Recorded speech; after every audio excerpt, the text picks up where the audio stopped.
नमस्कार मित्रों। आज हम बीए तृतीय वर्ष के प्रादेशिक भाषा साहित्य के अंतर्गत जो अलग अलग कहानियाँ हम देख रहे हैं, उन कहानियों में से हमारी तीसरी कहानी आज हम देखने वाले हैं। विद्यार्थी मित्रों, आज की कहानी का शीर्षक है मुनगे की फलियाँ। मुनगे की फलियाँ यह कहानी यशवंत गोपाल जोशी जी की कहानी है। उनका जन्म 17 दिसंबर 1901 और निधन 7 नवंबर 1963 का रहा है। यशवंत गोपाल जी का परिचय मैं प्रथमतः आपको करवा के दे रहा हूँ। कुछ इस प्रकार से उनके साहित्य पर प्रकाश डाला जा सकता है। कथाकार के रूप में अपनी पहली कहानी उनकी शेवग्याच्या शेंगा से ही ख्याति उनकी अर्जित मराठी साहित्य में रही है। पुनर्भेट शीर्षक से 7 खंडों में प्रकाशित कहानी संकलन उनके रहे हैं। साथ ही साथ उनके तुलसी पत्र आणि इतर गोष्टी, रेघोट्याचे दैवत, मायेच्या सावल्या, जाई जुई, तरंग आदि कहानी संकलन प्रकाशित और प्रसिद्ध रहे हैं। इसके अतिरिक्त पड़साद, होमकुंड, वहिनीच्या बांगड्या आदि उपन्यास तथा श्रीकांत, त्रिदोष आदि लघु उपन्यास भी काफ़ी मराठी साहित्य के अंतर्गत चर्चित रहे हैं। हम उनकी कहानी प्रादेशिक भाषा साहित्य के अंतर्गत जो हमारा पेपर है, उस पेपर के अंतर्गत उनकी बहुत प्रसिद्ध कहानी, पारिवारिक कहानी, आज की कहानी मुनगे की फलियाँ, इस कहानी पर हमारा विवेचन रहेगा। इस कहानी में कि परिवार विभाजन के उपरांत जो मुख्य पात्र है तारका की त्रासदी को, उसकी त्रासदी का चित्रण यहाँ किया हुआ है। परिवार विभाजन से रिश्तों में आने वाली दरारों का विवेचन कहानी में विस्तृत रूप से हमें देखने को मिलता है। यशवंत गोपाल जोशी पारिवारिक और सामाजिक स्तर की कहानियों के लेखन के लिए परिचित है। उनकी कहानियों में सामाजिक और पारिवारिक जीवन के विभिन्न पहलुओं की कहानियों को देखा जा सकता है।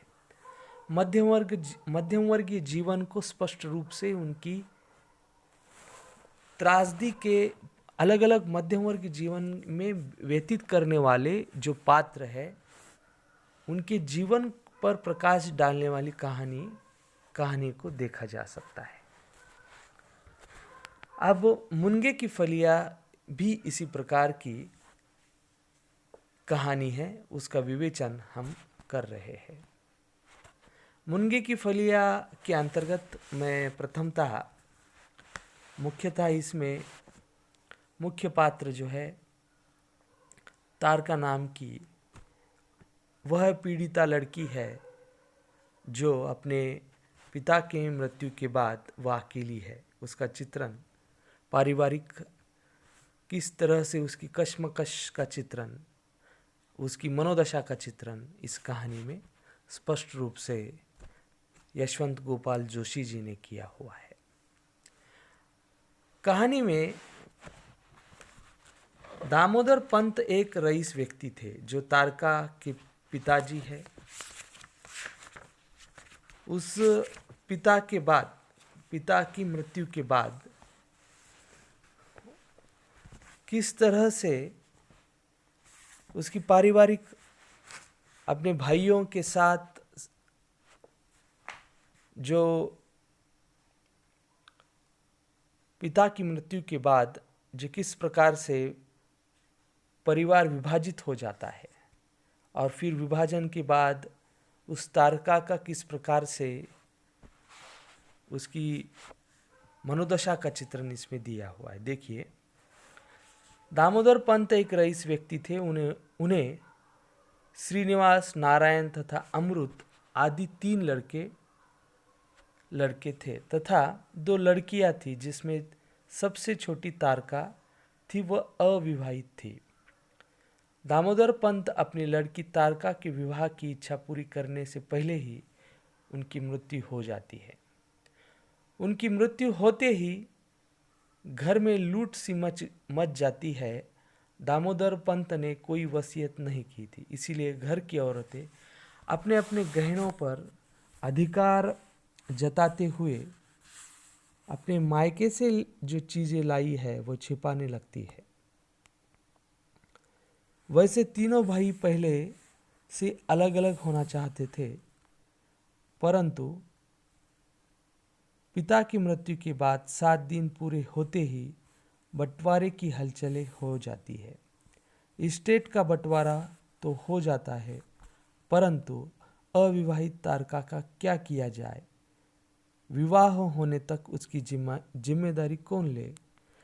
तीनों भाई इस शर्त पर अडिग रह जाते हैं कि तारका अपने मन से किसी भी भाई के पास रहे, परंतु जिसके पास रहने के लिए जाएंगी उसी के साथ ही वो रहेगी। अन्य किसी दूसरे भाई के साथ उसका किसी प्रकार का संबंध नहीं रहेगा। इस प्रकार की तीनों भाइयों में बातचीत होकर वह तारका जो है अपने तीनों भाइयों के प्रति स्नेह होकर भी वह अब उसे बड़े भाई के साथ अब वह रह रही है और वह मानी गई बात को उसको सहमति देनी पड़ी।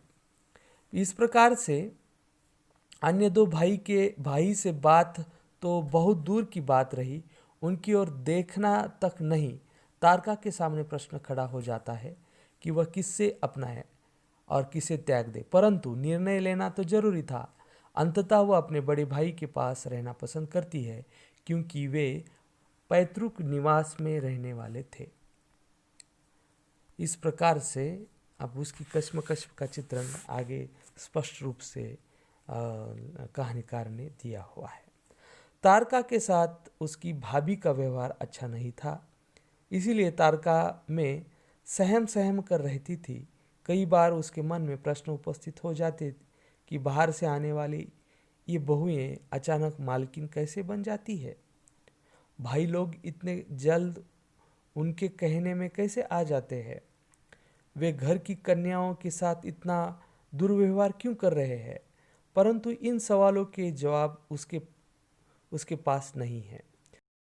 कन्याओं के साथ इस प्रकार से दुर्व्यवहार से वह दुखी है और अतः एक दिन क्या हो जाता है, कभी वह समय मिलने के बाद एकांत में अपने पिता की तस्वीर से लिपटकर फूट कर रोने लगती है। रोने के लिए भी उसे पाबंदी थी, वह केवल सह सकती थी, कहे नहीं। एक दिन तो घर के ताने सुनकर ऊपरी माले पर खिड़की से सटक कर बैठी थी कि अचानक रास्ते से चलने वाले उसके मझले भाई की नज़र उस पर पड़ी।